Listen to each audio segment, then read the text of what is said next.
ladies and gentlemen. We are the Millie Goats. We are back for Week 11 of the NFL, and this is a podcast that believes Texas stinks. Texas football stinks. The SEC in trouble because, there you go, horns down. JBonez is here. I'm AK. We're here to talk NFL football. We like to digress slightly about college football in the first intro because we just watched a whole full day of college football, and I didn't watch any of the Ohio State game, but I saw they gave up 10 points. So is Ohio State slipping a little bit, JBonez? Horns down. Okay. JBonez, are you there? You're frozen. Did we lose JBonez? Potentially. That's okay. He's frozen in the horns down position for those of you who can't see on the screen. And if you're listening to the podcast, welcome to the podcast. We like to go, we do each week, we have two regular podcasts, and we do a Pick'em podcast, NFL Pick'em, JBonez and myself. We hop on here. We are now 7-6 from last week, week 10. We rallied late. We are 74-69 overall. This week in the NFL, we have Indianapolis and we have New Orleans on the bye. First thing we like to do is we go to the tape to see what we did last week, to see how things looked. That was a 7-6 week. We thought we were dead in the water. Turns out we weren't. Let's take a look at what we did last week. Okay, ladies and gentlemen, we start in.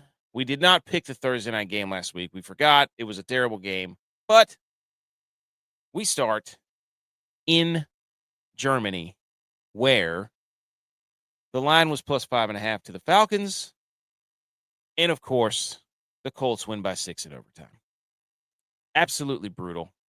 I knew when the Falcons, I think, missed it? Something happened. And the Falcons screwed up. And, of course, I was like, that's a bad omen. So, last week, we thought the Falcons were going to pull some magic. We thought the Colts maybe wouldn't score, but they did. Of course, Jonathan Taylor ran for 300 yards. So, real shame. Any thoughts on that one? Well, they should have kicked a field goal to win. They got the touchdown. Oh, well. We move on to the next game. The Panthers, who were favored by 5.5. Oh, well. They lost to the Saints. I mean, of course you can't believe in them. Of course you can't trust the Panthers. Of course. So, just an abomination. Next game, the Bears. Bears, 3.5-point favorites. They were down 10 points in the fourth quarter. If Jackson Dart gets hurt, we get a miracle win out of that. Otherwise, we were screwed. So, but the Bears rally, and we'll take it any way we can get it, 24-20. The Texans, the greatest comeback in franchise history, 28 points in the fourth. The Jags stink, dude. They stink. The backup quarterback. We back up with Davis Mills. So, Kamarion's here. He says favorite football team is Tampa Bay Buccaneers. They better win this weekend. They better win. Jenny's here. She says hi. Hi, Jenny. Welcome in. We're reviewing our last week. Then we go to the Bills, who get smoked in Miami. Papa Shot got taken out of the locker room that last week. Ravens, they smoked the Vikings. J.J. McCarthy stinks. The Jets, Justin Fields throws for 5 yards in the first half. They beat the Browns. We don't get that one. The Bucs lose to the Patriots. We don't get the Bucs 2.5. The Cardinals, the afternoon slot, we missed one. That was the Cardinals plus 6.5. That was bad against the Seahawks. Then we go Rams minus 3.5 against the Niners. Okay.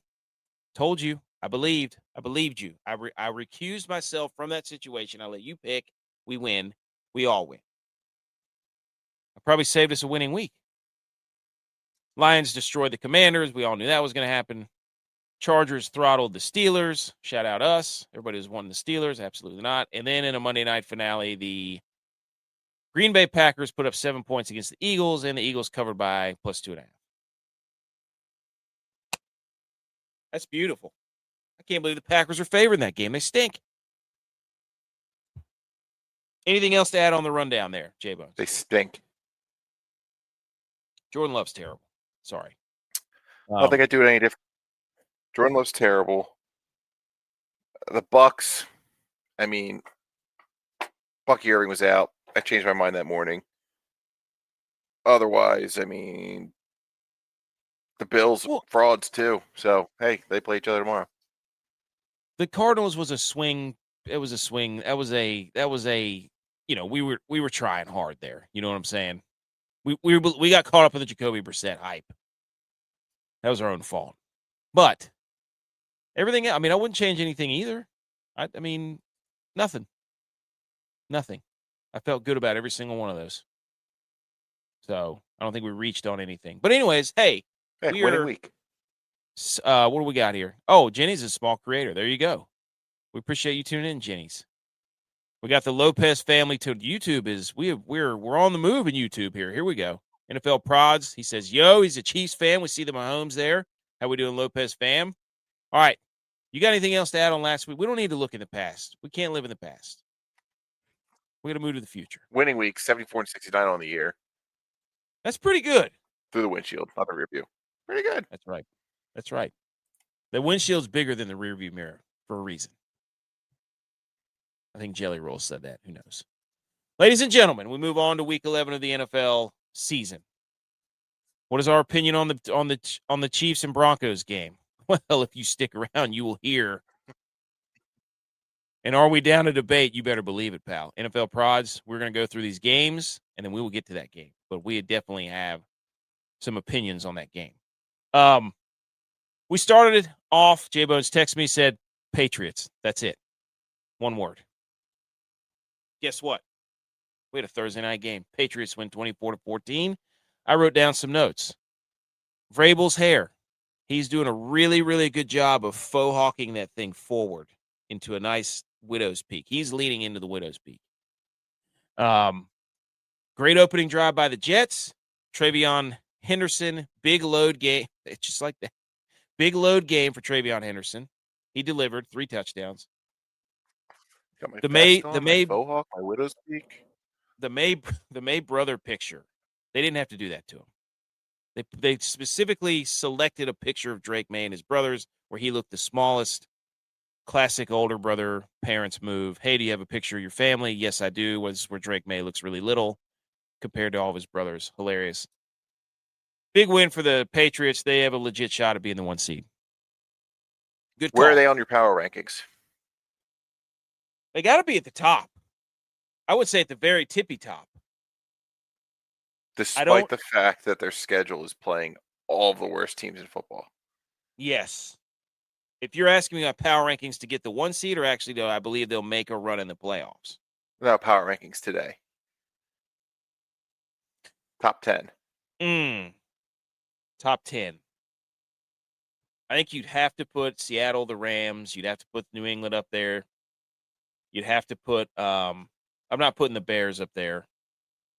All right, well, pause. The Eagles. This was a trap. You fell right into my trap. Because I don't want to see a TikTok this week that puts Texas A&M number 1 in your BCS because they played nobody. Their record is what it is. They played nobody. They stink while other teams like the Buckeyes are just destroying everything. So that's all. Thank you. That's all. Gotcha. Don't do it. Don't do it. Can I get a shout out? Yes, you can, Nick Kerr. No. Oh, oh man. Yes. We're gonna look. The committee takes all the information each week. We're a fluid committee. We don't have preconceived notions on the committee when we make the college football playoff rankings for ours. We've been putting JMU at 12 for 3 weeks. Now part of my take wants to be like, PFT went to JMU, remember? Yeah, dude, we remember. Okay. And you're just now on the JMU train. They have 1 loss. They don't watch them play. Now they're going to watch them play. They're going to get on the hype train and build this whole thing up right before college game day. We know your game, PMT. Okay. Is this sour grapes? I did see they played today. Oh, dude, App State is in trouble. They need to get us back in the booth and make that happen. How do you feel about Eli Drinkwitz making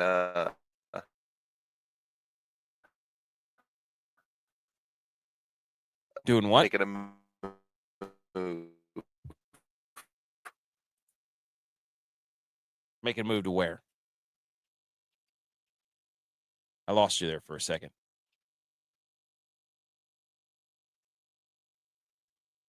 Uh-oh. Did we lose him? Is he there? Well, ladies and gentlemen. Oh, he asked if you were glitching. He did have an update on his computer, he said. So we're working on that. Okay. We've got a game. Oh, I lost him. We've got a game in about 9 hours, folks. And that game we've got some notes on. It's the Washington Commanders and the Miami Dolphins. So Spain has never had an NFL game. And what do they get? They get the 3-7 Commanders and the 3-7 Dolphins. Dolphins technically not mathematically eliminated. Dolphins are favored by 2.5. I wrote down a few notes. This is the Hawaii quarterback battle game. Marcus Mariota actually mentored Tua Tagovailoa. Both of these guys, I think, were the Hawaii Gatorade Players of the Year. They're the only duo from the same high school to be drafted in the top 5 since the Mannings. Washington had a tie the last time they were overseas. This is Miami's 8th game overseas. That's the second most. I saw a video of this field in Madrid that they moved the field underground, and it's mowed by automatic mowers and an irrigation system and LED lighting. It's insane.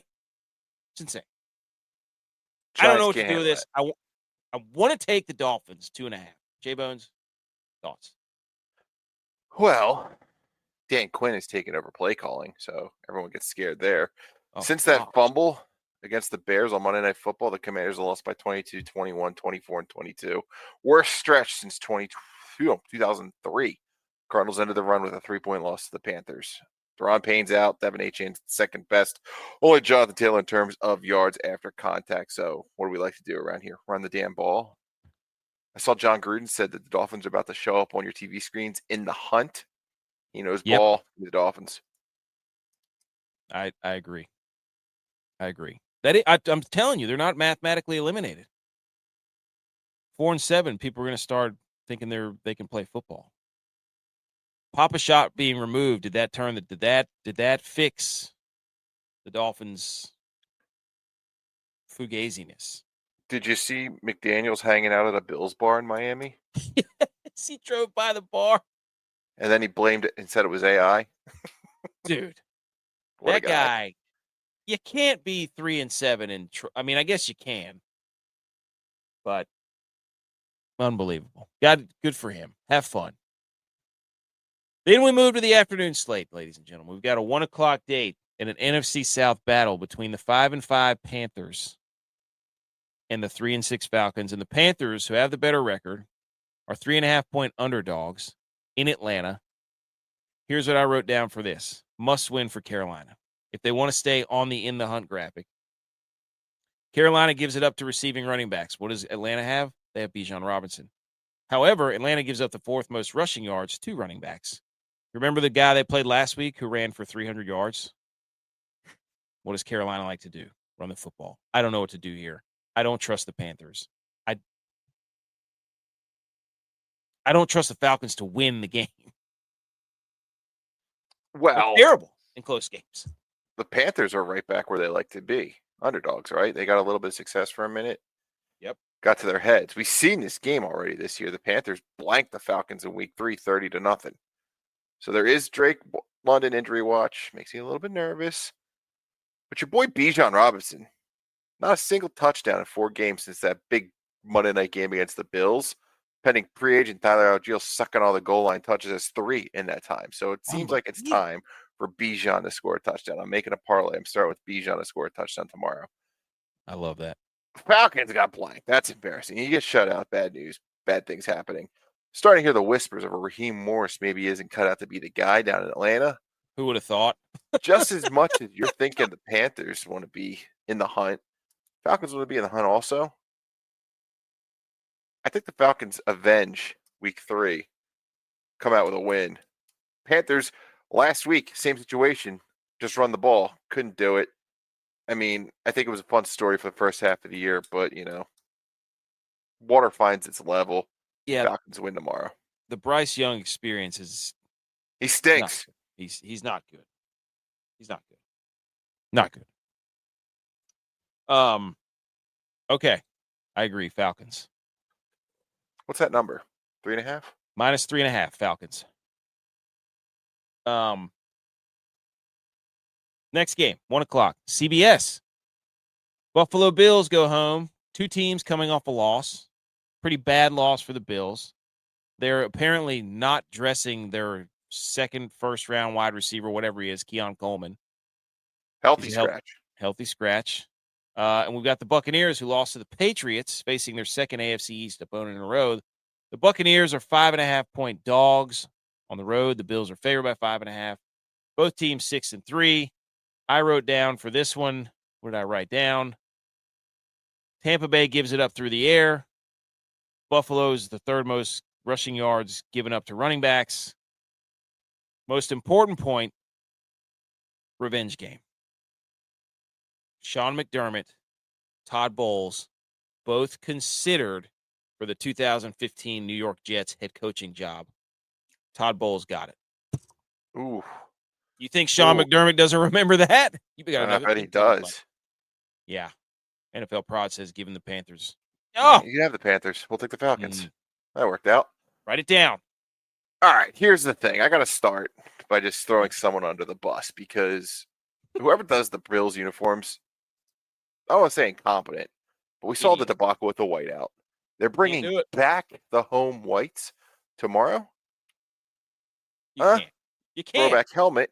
It might snow, at which point I'm even more mad that they didn't save the whiteout uniforms for a snowy game. Thank you. Thank you. I don't know.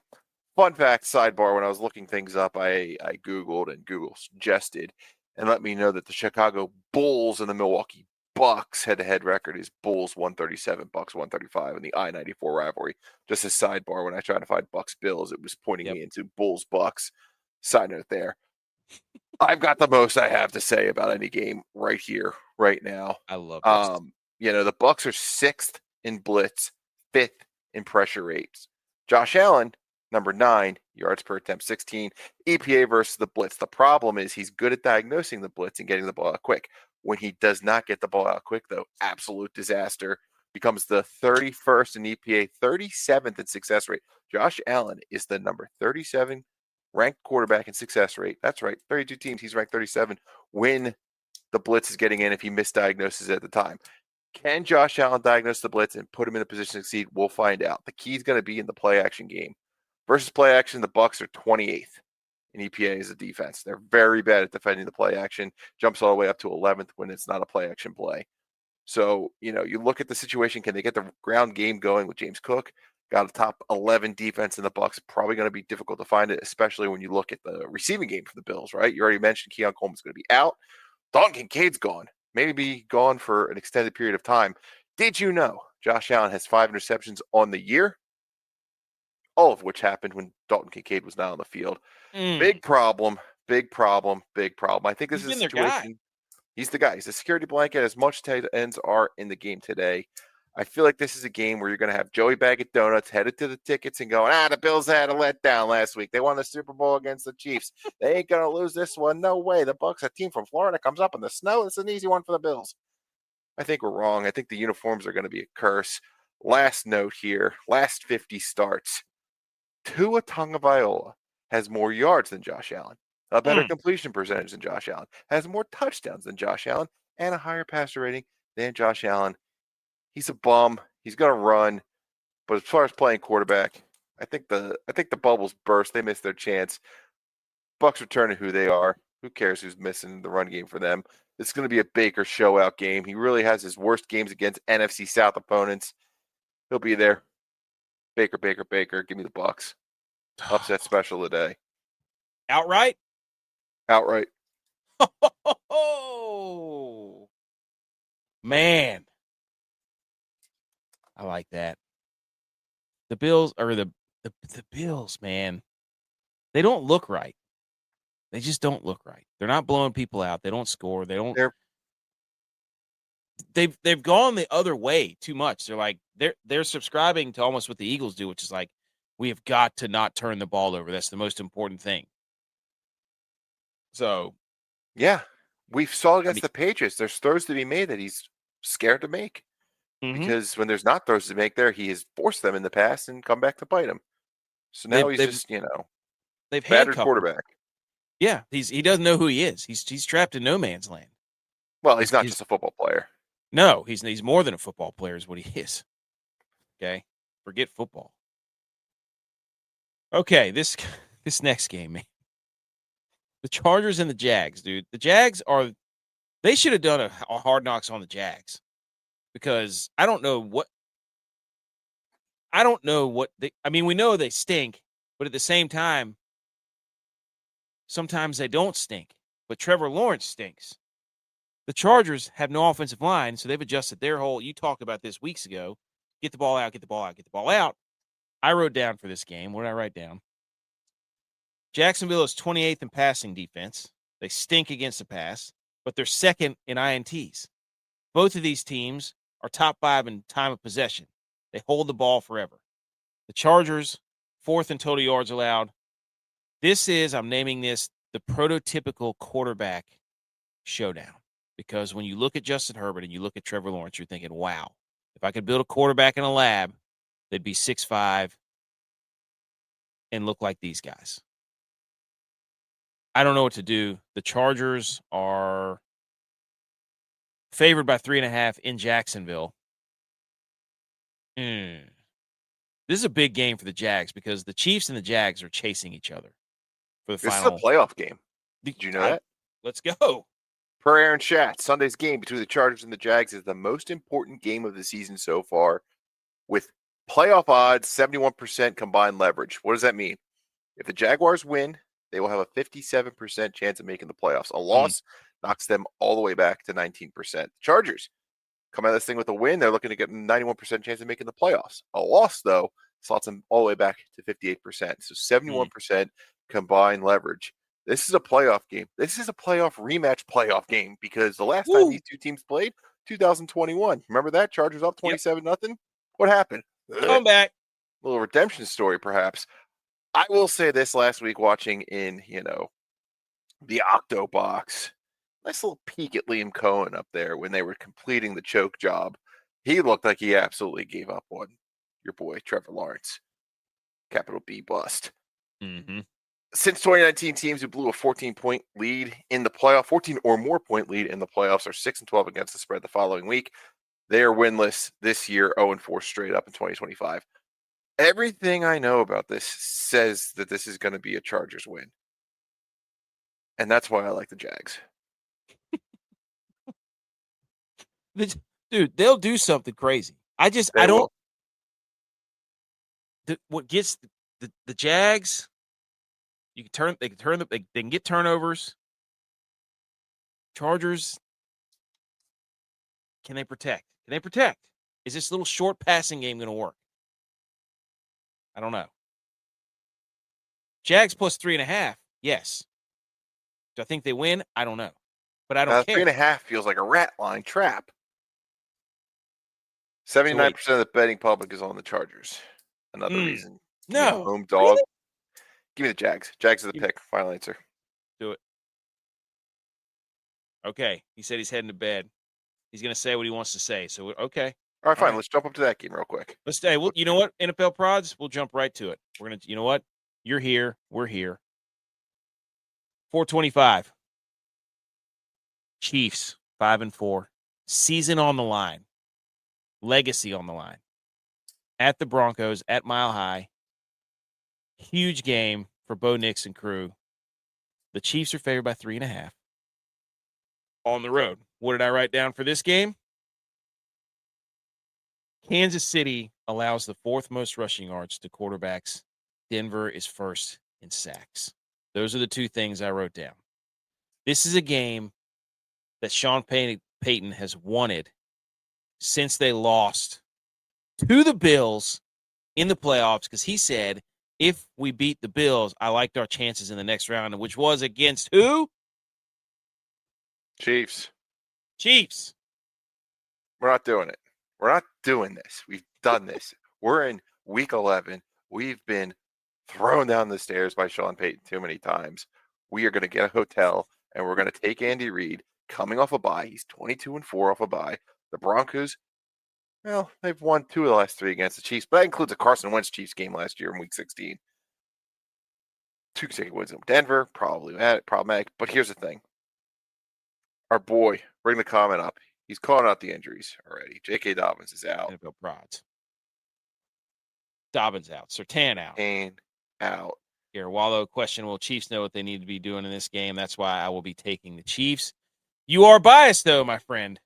How often do you see a team with 3 fewer wins come in and be a favorite?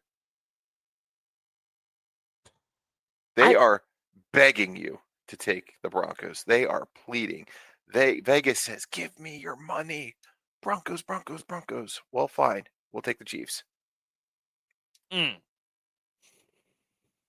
I say? Hey, NFL prods, welcome to the show. This is the part where I tell you we are headed to Chiefs, Eagles, round 3 Super Bowl, baby. Every show. And I believe it. I believe it, honestly. The thing is, must win. It's a must win. It's also a can't lose. It's a season on the line. It's basically a playoff. The Chiefs are in playoff mode. Especially when the Jags win at 1 o'clock. Yes. Golly, dude. This is a really tough thing because I keep wanting to bet on the Chiefs and they keep losing. But on the other side is a team that I never want to bet on because they never cover. No, and they never do a machine lately. But throw that Bills game out. That was their Super Bowl. You know how that goes. We see it every single year. Yeah, it's true. Give me a Rashee Rice touchdown and a Chiefs money line and be sucking in them dollars right before prime time. I feel like this is going to be one of those ones where it's just a painful loss for the Broncos again. Like last year, whenever they blocked that kick and everything. I think that's what it's coming down to. They are frauds. Every freaking game they come out and they stink. And then somehow a little bloop and a blast, Broncos steal a win. Sean Payton is not going to be able to out-scheme the inconsistencies of Bo Nix, and Spagnuolo is going to have that dude in an absolute blender. Yes, even Spagnuolo and his index card are going to have him in a blender. Thank you. Yes, blender. He says, okay, I'm trying to make this unbiased. Bo Nix is an amazing quarterback, and I think they have a good chance this game will be a nail-biter. JK is an amazing running back without Pat and JK. That is just terrible. Yeah. Well, Bo Nix is what he is. He's a quarterback in Sean Payton's system that will sometimes make him, but he's inaccurate, which he wasn't when he was in college. That's the problem. He's now becoming inaccurate. It's because he's nervous, and he's getting booed at home. We can't have it. I don't want to bet on the Chiefs, but I can't. The Broncos, man. Can't. Josh also said the Chiefs. Red Kingdom. Yeah. I don't know. Okay. Back up to the 1 o'clock games. Thank you, NFL prods, for sticking around. I hope you get what you want tomorrow. I hope the game's awesome. That's what I want. As a fan, I want it to be awesome. 1 o'clock, the Bears, who just have a horseshoe stuck somewhere. Because holy cow, man. They're 6-3. They go to Minnesota. Yes. Hey, thank you for tuning in. Pass the word along. If you want to catch the rest of the podcast, it'll be out tomorrow. Go type in the Millie Goats. We're going to go through the rest of these games, buddy. Okay. Bears 6-3. Vikings 4-5. Vikings are favored at home by 3.5. Ben Johnson probably loves seeing that. Chicago is first in interceptions, which is wild, but they also give it the most rushing yards to quarterbacks. J.J. McCarthy, are you listening? Minnesota has a 22nd ranked rush defense. Week 1 revenge game, because remember last time these two teams played on Monday Night Football, J.J. McCarthy had the 2 or 3 touchdowns in the fourth quarter, or whatever it was, comeback win. We found our quarterback, NFC Player of the Week, blah, blah, blah, blah, blah. I'm sick and tired of the Bears winning the way that they're winning. Do we trust the Vikings to be 3.5-point favorites at home against division rival Chicago Bears? Well, recurring theme this week, we got a lot of revenge spots because we saw this early in the season, Monday Night Football game. where the Bears blew a big lead, lost to the Vikings 27-24. It was J.J. McCarthy's best game. A little bit of a comeback. This is what they saw, and this is why they got rid of Sam Darnold and Kirk Cousins and didn't want Aaron Rodgers coming in. They got their guy, J.J. 9. That's a dumb. Didn't get much better from there. The bad QBR rating. Yes. Caleb comes in this look for his second divisional win in his young career. And J.J. McCarthy's coming off a game where he had 42 attempts last year. We can't. Ugh. That's not how you're going to win, Vikings. Do you trust KOC to get back to a ground game? It was so perfect on Monday Night Football. They were running it left, running it right, booting him left, booting him right. Easy pitch, easy catch. You hit on already. Bears are still number one in turnover margin. Vikings are all the way down the list, number 30. I think you're going to have a game here. Let me script it out for you.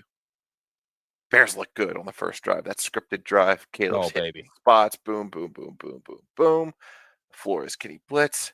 I think at some point, midway through, maybe end of first quarter, early second quarter, Caleb gets poopy pants. The blitz is going to have him happy feet.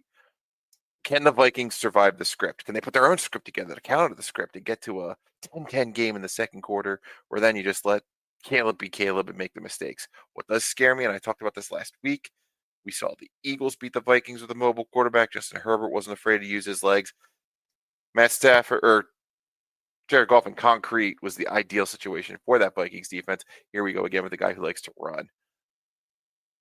I think we're talking revenge spot here, and I think the Vikings avenge that first week loss, split the series. I mean, that's what you aim for, right? Split it and move on. Vikings 2.5. Is that what you have?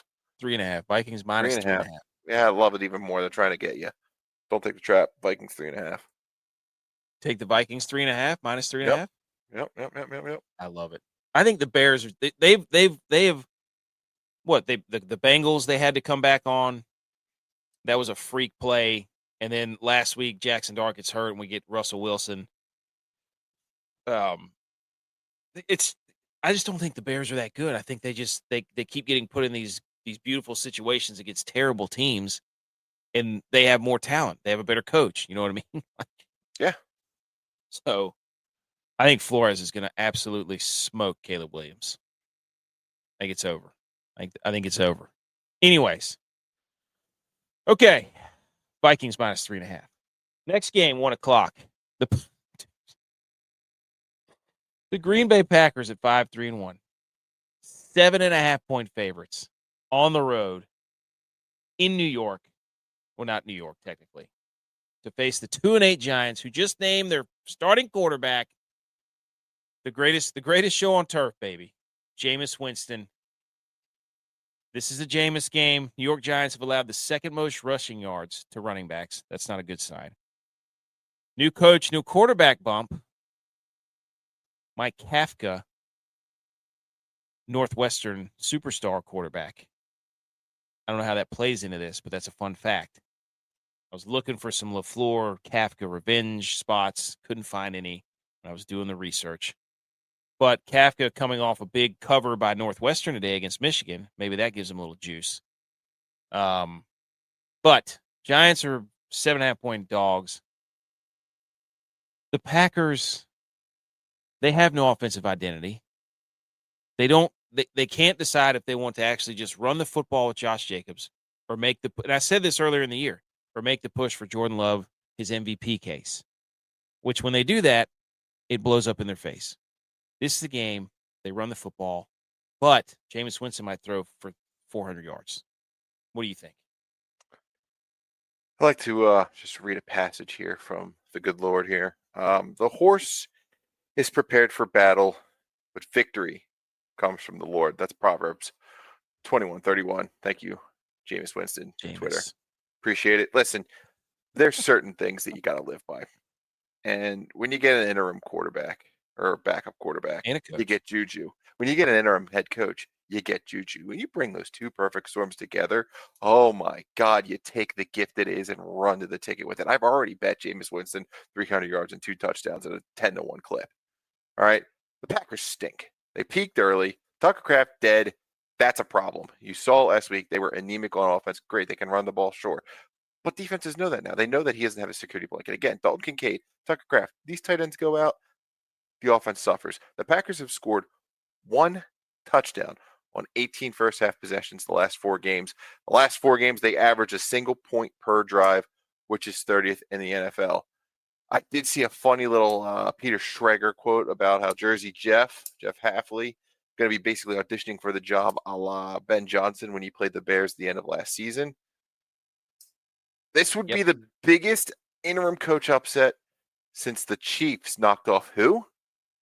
The Packers as 11-point dogs in 2011 after they fired Todd Haley. The world loves it. The same thing I said about the Bills. Every Joey Baggett does. There's no way the Packers lose again. Yep, there is a way. His name's Jameis Winston. Give me the Giants outright. That's what I wanted. I think this puts the final nail in the coffin of the Packers being the prohibitive NFC favorite that everybody wanted to talk about. Get them out of here.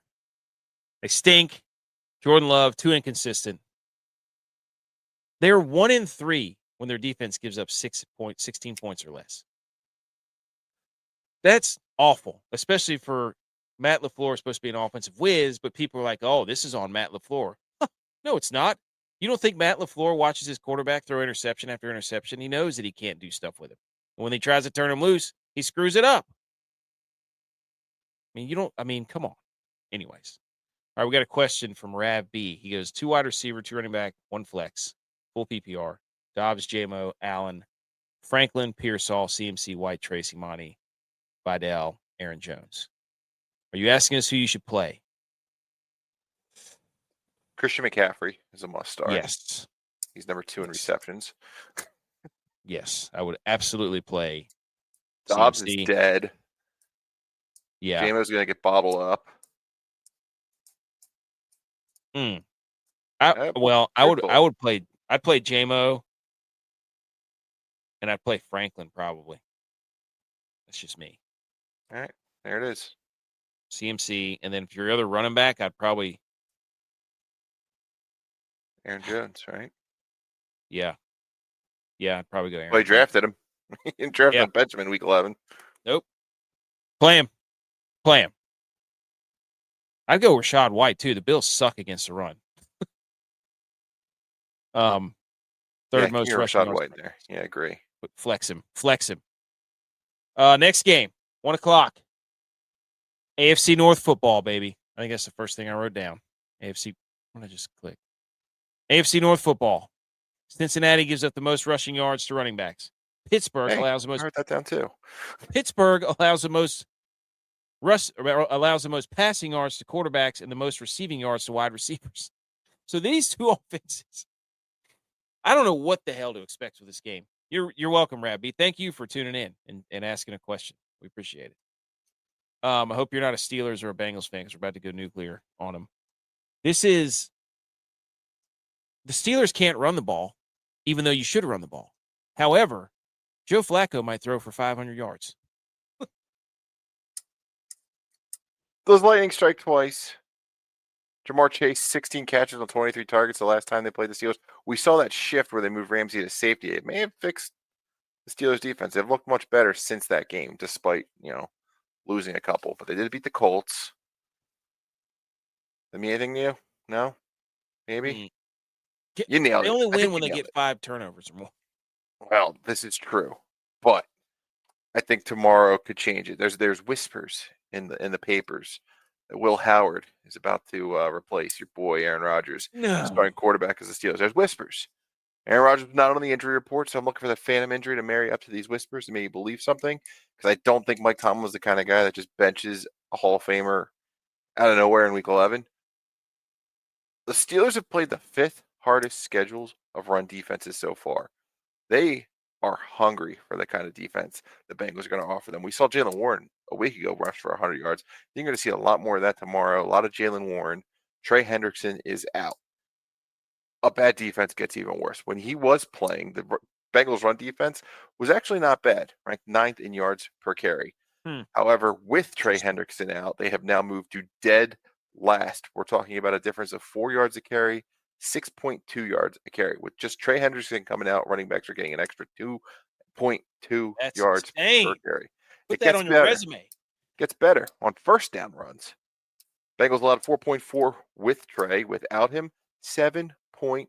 7.3 yards per carry on first down without Trey Hendrickson on the field. That's so bad that the team that's ranked 31st is the Chargers at 5.6, almost 2 yards less. So 5 games this year have featured 500-yard performances. 3 have come against this Bengals defense. Revenge spot. Hello. A lot of times you want to take the points in the Steelers AFC North matchup, but I think this goes and bucks that trend. Steelers right the ship, head towards that 9-8 record. They're going to smash the Bengals tomorrow. Love it. And the Steelers pass rush combined with Joe Flacco at home, renegade. I want to pause for a second. Steelers pass rush is garbage. It is. TJ Watt's a fraud. TJ Watt had the easiest offensive line in football last week and couldn't even pat Justin Herbert on the back after he threw a pass 20 minutes later. He wasn't getting home. And he sits in the same spot. He's just there. That's where TJ Watt is. You put 2 guys on him, he's out of the equation. So the only way TJ Watt gets to the quarterback is just due to gross negligence. Maybe the Bengals are that dumb, but Steelers pass rush doesn't keep me up at night. This is the Aaron Rodgers post-game presser where he gets to lecture people afterward. I think that's what we're going to get tomorrow. RELAX. Mm-hmm. And the Steelers, Pittsburgh is yearning for something after game day came there and that performance by the Pittsburgh Panthers. What do we expect? Narduzzi didn't care. Why would the players? That field's going to be an absolute disaster tomorrow, too. Yes. Gosh, talk about the Madrid field. What's the exact opposite? You're going to get it tomorrow. Yes. That game day was all just PR stunt to start hyping up the draft. Let ESPN get in there and inspect the infrastructure. Can we run a show here? What do we need? You get 6 months to fix all the stuff that you didn't do well on a small crowded game day. And Pat McAfee's from there. There were so many games today they could have been at. They could have been between the hedges. They could have been down in Alabama. They could have been like the Gators. Ole Miss was a good game with all the drama around Lane Kiffin. You see that? Lane Kiffin almost blew that thing. Oh, I know. Yeah. Well, they needed to rank Pitt for the sake of Notre Dame. So they had to make that a big game so that Notre Dame had another big win on there. Because I don't think they had any big wins, do they? They have 2 big losses. They had 2 big losses, right. And somehow still ranked ahead of Miami, a team they lost to. Right. The other piece of drama I chuckled at today, Virginia Tech and James Franklin are chit-chatting. All right. Tech wants Franklin. Franklin wants Florida State. Okay. Norvell's not fired yet. Who won that game? Oh, did Virginia Tech win? No, Virginia Tech lost to Florida State. So there you go. You give Florida State a win. Maybe they're not going to fire their head coach and be competition for James Franklin. You could see the president of the university on the headset to the Virginia Tech interim coach. If you win this freaking game, we will send your ass back. Can you imagine Tech pulls off the upset? They fire Norvell and immediately become James Franklin's God. I love the coach carousel. It is top. It's Mount Rushmore. Oh, it's hot stove coach carousel. The Real Housewives of Miami. I mean, it's you're tracking flights. You're seeing who liked whose tweets. It's hilarious. How about Mike Elko signs an extension and immediately he's down 30-3? Oops. They've played the bottom half of the SEC. That's why I picked him to make the championship. I was looking at the schedule before we did our preview shows, and I was looking at the schedules, and I'm like, Texas A&M plays nobody. I was like, they could absolutely be in the SEC championship. And then they started the whole, with 3 losses, Texas could get 3 losses. Texas looks awful. You can't put that team in the playoff. No, they stink. I'll tell you what, this golden age of college football where teams are now creating narratives to support their Heisman candidate. We saw Mendoza's throw an interception against Oregon, throw an interception against Penn State, so he can have those big drives and get his Heisman moments. Teams are going, wait, what? We got Texas A&M, Marcel Reed. All right, we're going to go down 30-0. He's going to come back. We saw Ty Simpson throw pick sixes today. Mm-hmm. He just dug himself too big of a hole, couldn't get out of it. I don't know. We got Ryan Day doing load management, sit down Carnell Tate and Jeremiah Smith for the rest of the year just to get Julian Sain some reps against or with less resources. I don't know. I did see a catch by Jeremiah Smith today. That was pretty impressive. Yeah, he's a very good football player. He's a very good football player. It sucks because they don't play any big games, so you don't get to see them. Yeah. Well, and when they do play on TV, you're like, oh, they're up by 30. I don't care about that game anymore. So I think that's just the way it is this year. Best team you've ever seen. I need that game with Michigan to be for the Big Ten title. And I don't care if Ohio State. I just need the build up. I'm not saying that's another funny one, right? Because you start looking at the rankings, and Indiana and Ohio State are 1 and 2. What are they going to care about the Big Ten championship for? Like, who cares? Well, yeah, now we'd be playing for a bye. That's it. But I mean, we saw that didn't mean diddly poo. Would they let the loser lose their bye? Well, that's true. That's a good point. Yeah, so they're not playing for anything. Now they're playing for the Heisman Trophy, though, because the Heisman Trophy. There you go. There's the narrative. It's due out in December, which is stupid. It should be given out the day after the national championship. Yes, now it should be moved because of the season's change. But for all those people who said the regular season wasn't going to matter, it's going to be insane the next few weeks. It's going to be insane. It's going to be incredible. I know. We've got SEC against the Little Sisters of the Poor next week. Yes. Yep. Stupid. Insane. oh my gosh, Oklahoma beat Alabama, and I was like, you got to be kidding me. We're going to get 7 SEC schools in there. Give me all of them. That threw a wrinkle into everything, which is hilarious. Okay, 1:00. Speaking of hilarious, the AFC South, the 4-5 Texans in the hunt on the graphic at the 1-8 Tennessee Titans. Texans are favored by 7.5. What did I write down for this one? I wrote down this is the battle for the retro jersey. This is the Houston Oilers. Whose jersey is it? Who gets to wear the retros? Notes of the old Carolina, not Carolina Blue Rose, Houston Blue in the Titans uniforms themselves. Texans coming off a huge rally cry. I think Davis Mills is getting the start again. The Titans are awful. But, well, yes, can the Texans win by 7 with Davis Mills? They can, because their defense is so damn good, and Cam Moore is going to be scared for his life back there. Let's not overthink it. Texans won 26-0 week 4. All right. They won 4 straight games in Tennessee. This is just the business trip. Texans. Okay. We're not going to overthink that one. Okay. Do I need to recuse myself from the situation here? Because the next game we have on your thoughts, because I feel like you have I feel like you think that the Cardinals are better than they are. I think the Cardinals give you trouble. I think the Cardinals without Kyler Murray when they play the 49ers is a disaster. Okay? Because Kyler Murray gives the 40 and has for his entirety of his career. I've watched him play the 49ers like 15 times or whatever it is. He gives the 49ers fits. This game, the first time they played, came down to a last-second field goal. Shout out Eddie Pinheiro, game winner, so on and so forth. Mac G is here. He says Titans lose, and he says 49ers win. Yes! Right. You see this big flag behind me, dude? It's right. I'm trying to do this. I'm not trying to be unbiased. The 49ers have everybody back.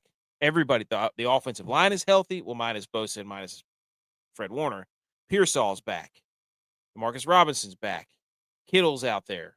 All the offensive line. Brock Purdy's back. That's what matters. System quarterback. Don't care. Is he starting? Is that your guy? He is starting. Brock Purdy is back. Cardinals got demolished by the Seahawks. I think they turned back into a pumpkin. Marv Harrison, appendectomy. Zay Jones out for the season. They're running out of guys. Jameis is kind of on his own. They don't really have a running game. They haven't done it all year. Well, James Conner got hurt. He's out too. Yeah, right. Their defense is scrappy, and Trey McBride is very good. But I think Kyle Shanahan has been saving the Brock Purdy start for a game like this where you can get a road win. Because if 49ers win this, they're what? They'd be 7-4. It's right there. Well, they'd be 7-2 in the conference, and they'd be 4-1 in the division. Pretty good. Pretty good. And then you're going to get one of these teams in a later game to lose a game, and all they got to do, unless they tie. It's true. 49ers minus 2.5. This is the Brock Purdy comeback story. Start the 30 for 30. There it is. Start it. 49ers could rattle off like 5 in a row here. Okay. 49ers. What else? Did you have anything else to add on that game? No, I think just the injury momentum, right? lot of bad going on for the Cardinals, losing targets. The backup quarterback Juju's wearing off, and the 49ers are still a decently coached team with some talent. They're not dead yet. Last week was just going to happen. Yes. Like I said, splitting. You got good teams in your division, split. Yep. The other 4 or 5 game, which nobody's going to see because... Isn't that weird? Now, stupid. I was originally mad that it wasn't like flex to Monday night, which you can do. You could also flex to Thursday night coming up with 3 weeks warning. They should have done that because the Cowboys and the Raiders play, but of course, because the Cowboys are on Monday. Well, here's the thing. CBS already has the Chiefs game. That's game of the week. Yep. So this is the candidate to be moved, but the rematch takes place on Monday Night Football in a month. So can you do it 2 Monday Night Football games with the same 2 teams? These 2? Yeah, Seahawks, yes, Rams. You absolutely can because I want good football. I don't want to watch the 5-1 Cowboys play the 2-8 Raiders.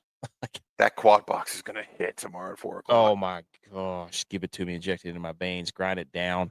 Seahawks Rams game of the week. Yes, that and the Broncos. I'll take that too. And there's a good game in each slot. It's going to be incredible, minus the Madrid game. So Metro says, "What in your opinion are the top 10 football teams?" Shall I write this down? Yeah, let me think. You write that down. Let me lead this. Let me lead this game in. 4 or 5. Fox. Nobody's going to see it. It's a shame. Get the Sunday ticket. We're not telling you to do that, but 7-2 Seahawks. Everybody's darling. Everybody's dark horse. Sam Darnold, MVP, this and that. We forget he throws picks when he plays good teams. This is a real test for Sam Darnold. Question is, are the Seahawks going to have a home field advantage? Because usually everybody does who plays in L.A. The other team, it's kind of like Jerry World or Carolina in Charlotte. But the Rams are 7-2. They both are coming off massive, humongous victories, just throttling the other team. Rams are favored by 2.5. What did I write down for this game? This is the Krispy Kreme Glaze Bowl because, holy cow, I don't know who's calling this game, but just please don't talk about the quarterbacks for 4 hours. I cannot stand.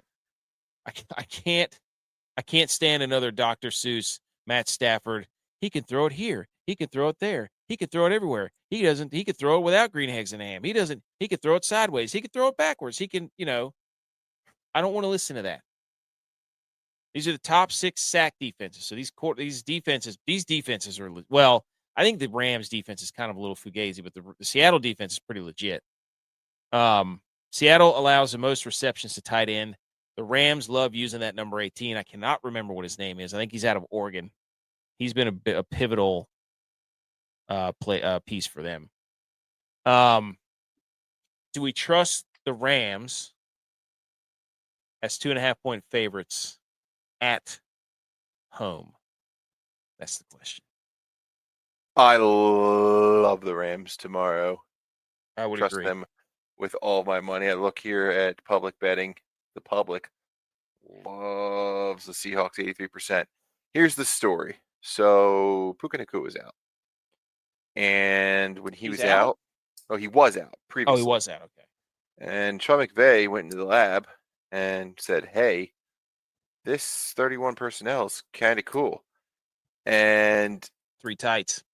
The 3 tight end look is huge. And you go back to last season, McVay was running 11 personnel 90% of the time when league average 54. Starting to get the goal line, couldn't punch the ball in, and now they're in this 3 tight end look. And you watch the film. They line up 2 tight ends on one side, 1 tight end on the left, and Devontae Adams all the way out wide. And they motion the tight end over, and this is even worse than the tush push at this point because either A, Devontae Adams is a 1-on-1, hits a slant wide open touchdown. Maybe they double him. Now it's a fade, and he's Devontae Adams. He scores a touchdown. Worst case scenario, Kyren Williams could bang into the middle because it's so unbalanced.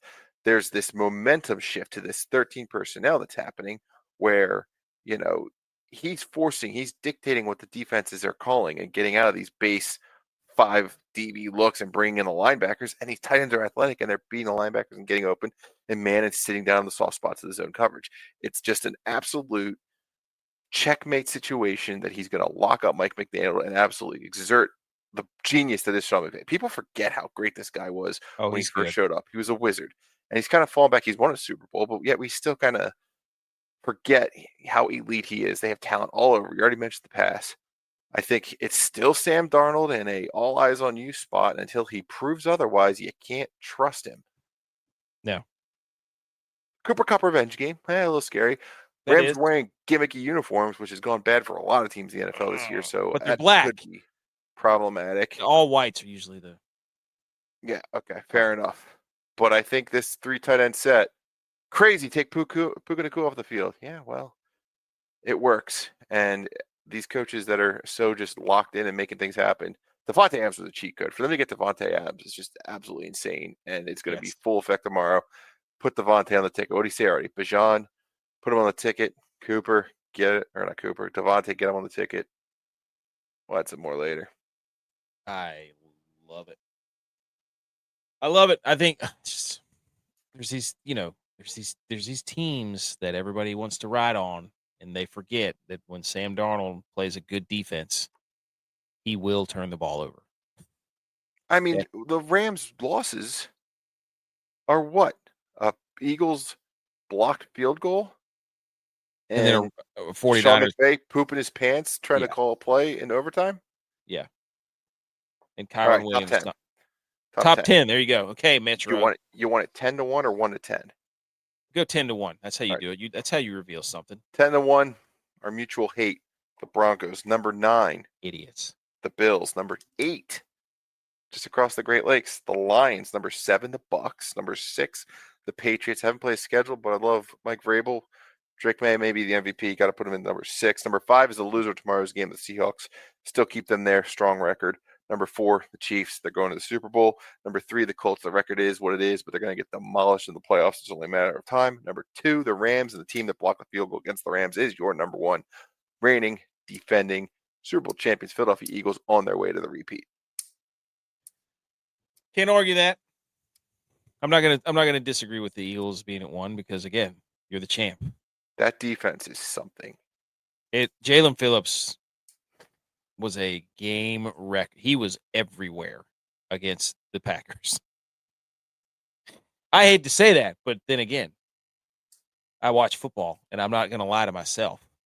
Oh, one more thing about the Rams. My buddy calls this out. He says that basically all these teams are basically trusting last year's film when they come up with this year's game plans. You write the game plans over the offseason, and you kind of like loosely adjust them, but you can't really make macro changes to your game plan.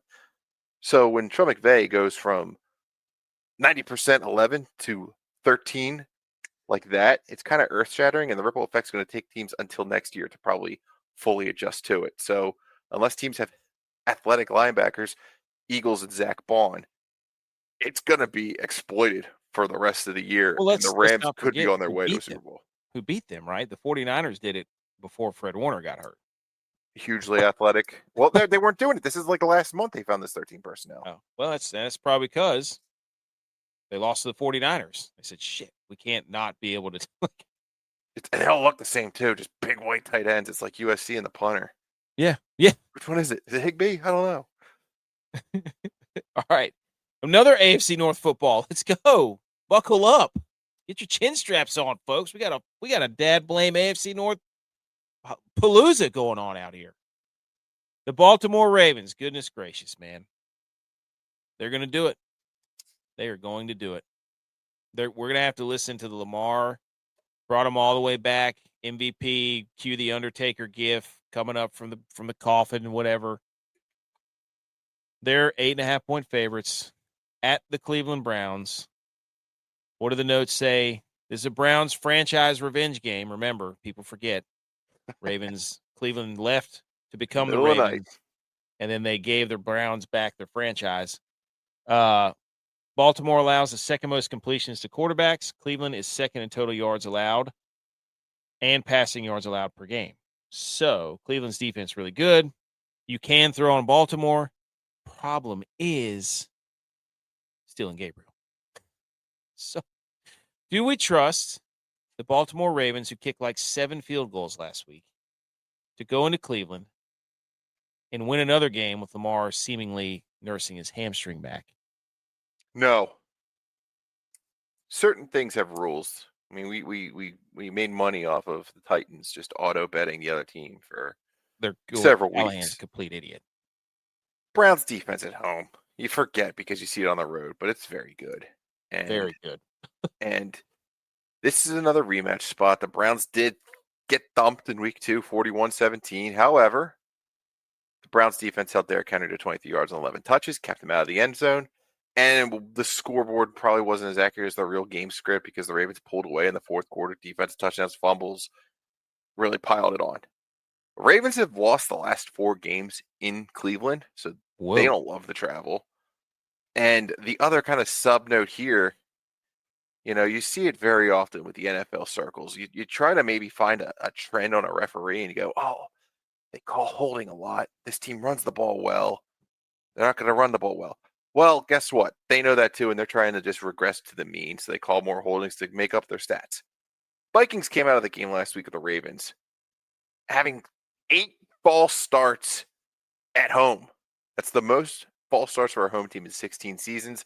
After the game, they weren't saying, they were just saying, Aaron Jones specifically, Ravens were showing some bullshit, some claps, some this, that, the other thing, trying to trick them. So that's a delay game penalty. Referee's going to be keyed into it. They're not going to be able to pull those same tricks we saw last week, maybe kind of standardize the game, get back to the middle.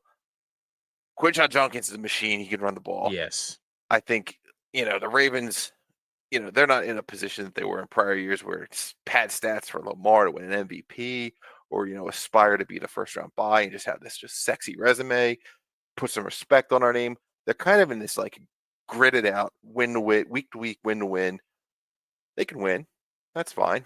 Win by more than that touchdown? I don't think so. Give me the Browns plus the points. Follow up one thing I often say, don't trust the line. The line doesn't matter. To date, all right, the line's averaging 2 times it counts a week. I think this is one of the spots it counts this week. Give me the Browns. I love that. Mac G says the Ravens are dangerous. Is starting to shift with them. Yeah. I mean, I don't know if they're dangerous just yet. I think they'll win. Better quarterback they choked yesterday or last week. Yeah. JJ. Just heaving balls up like he's a jugs machine to punt returners.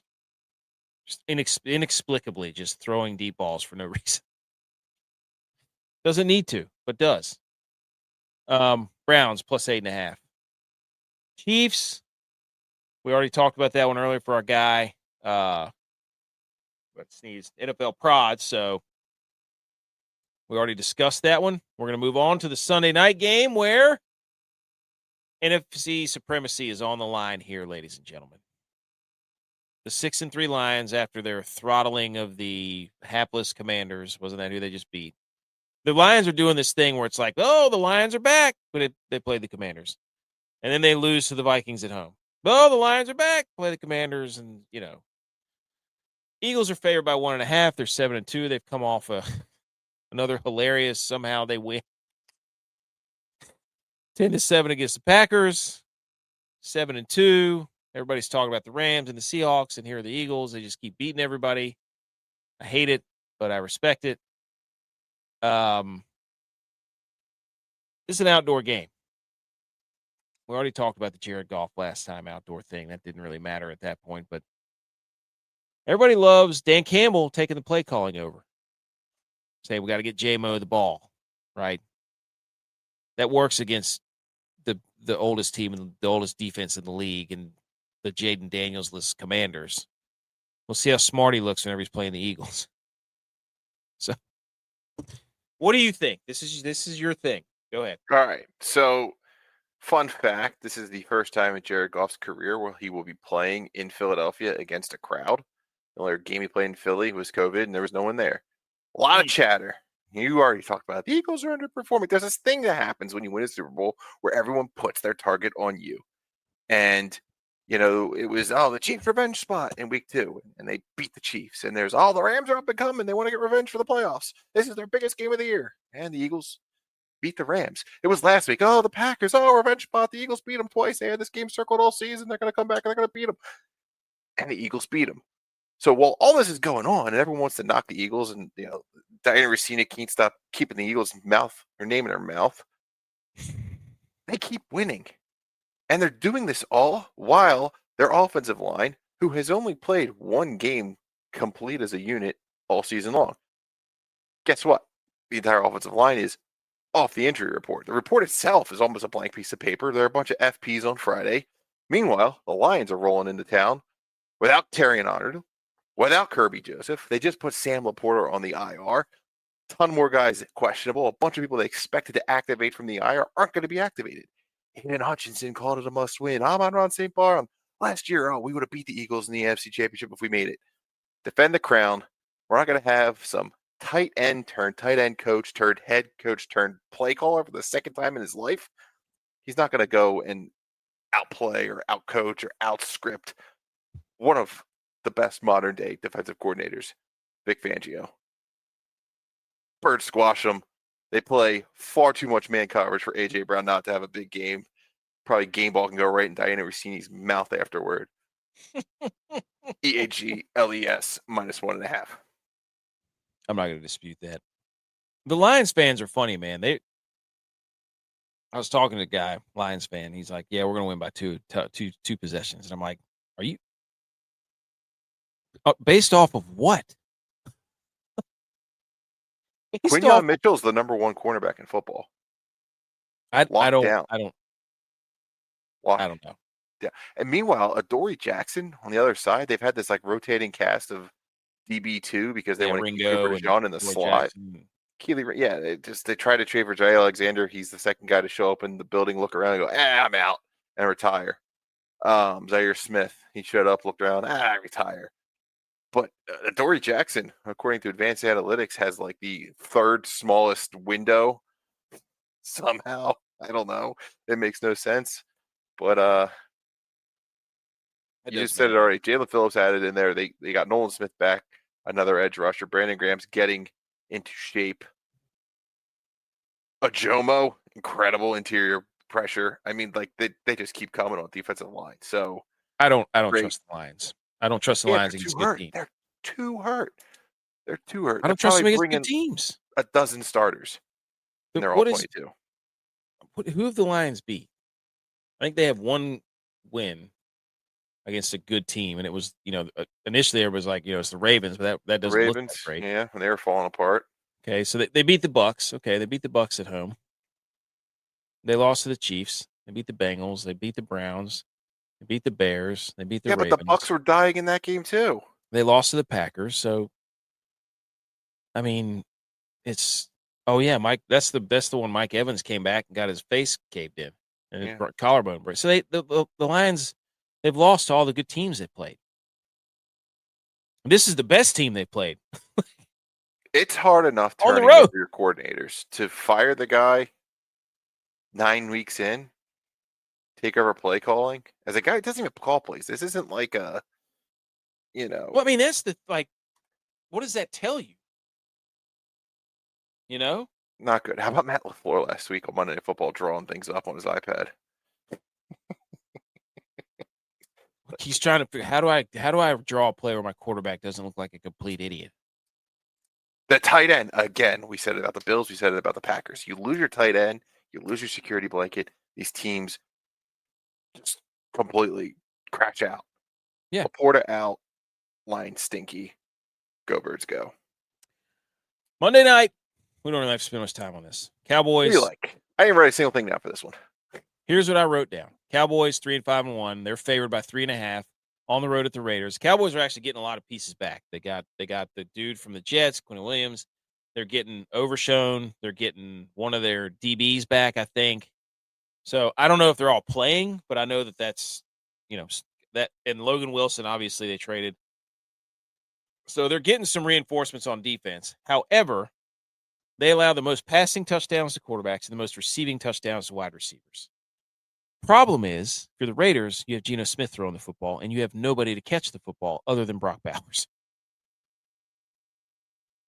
Do we think the Cowboys win this game on the road? That's really... Will Dak outplay? How's Geno? Is their offense going to be good enough to get the lead and keep the lead? I mean, the Raiders looked like crap all year, except, after week 1. They beat the Patriots somehow week 1. We'll never know. We'll never know. Here's what I say for this. The NFL needs the Cowboys to get to 4-5-1. There you go. I don't care anything other than that. I think the NFL needs them because they're going to have some primetime games coming up. They need them to be relevant on Thanksgiving, which is in 2 weeks, right?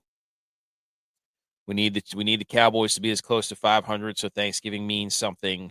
Chiefs need to be close to 500 or above 500. So, we get to that Thanksgiving game, Dallas. Oh, this is it. If they lose this one, their season's over. Everything riding against the Chiefs, so on and so forth. Give me a score for the Philly-Detroit game. 31-14. Oh, you mean an absolute shellacking? Yeah, because they're going to try to go for it and get stuffed. Can I make it 17? You know how it is. Every time. No, they don't kick field goals. When will Dan Gamble settle for a field goal? It's true. He's a play caller now, Yeah. And how many times they try to little cute play and they forget to check in with the lineman, or they forget to put a guy on the line of scrimmage, or they're incompetent. I don't trust them. I think this is a high scoring one. The over-under's 50 in that game. Holy moly. That's 31-20. 31-27. From the top. Okay, we've already won one.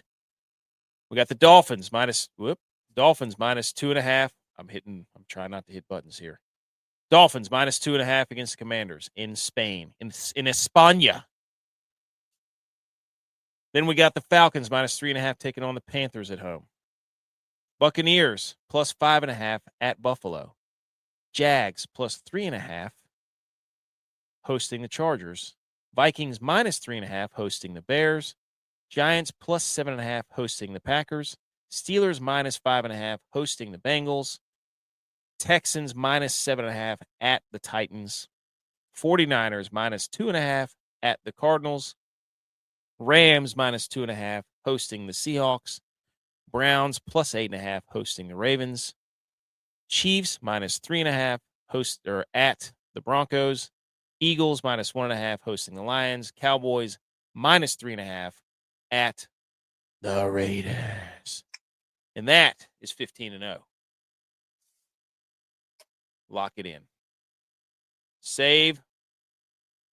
Whoops. Looks like something went wrong. There it goes. Man, that was scary. I have it all written down. Don't worry. Okay. If not, we'll go back in there. But and the show's on the internet, so yeah. So you check us, folks. All right, ladies and gentlemen, this has been the Week 11 Pick'em Show, and we've got a lot of football to watch tomorrow, and we will be doing a recap show tomorrow night. And for those of you tuning in late, we did go over every single game. Appreciate JBonez being here. We're currently, what was the record? I forget. 74 and 69. 69. If you count the one already, we're 75. 75. Yeah. So we're working only 2 losing seasons or 2 losing weeks. So now we don't need to cross our fingers. We're putting in the time. You think we come on here? We've got the notes. JBonez has the notes. I've got my notes. We take football seriously around here. We appreciate everybody tuning in. Go look at the podcast, everywhere you get podcasts, Apple, Spotify, iHeart, Good Pods, Amazon, wherever you find them, we're there. All the socials, TikTok, Rumble, YouTube, Twitter, Instagram. Come yell at us on there.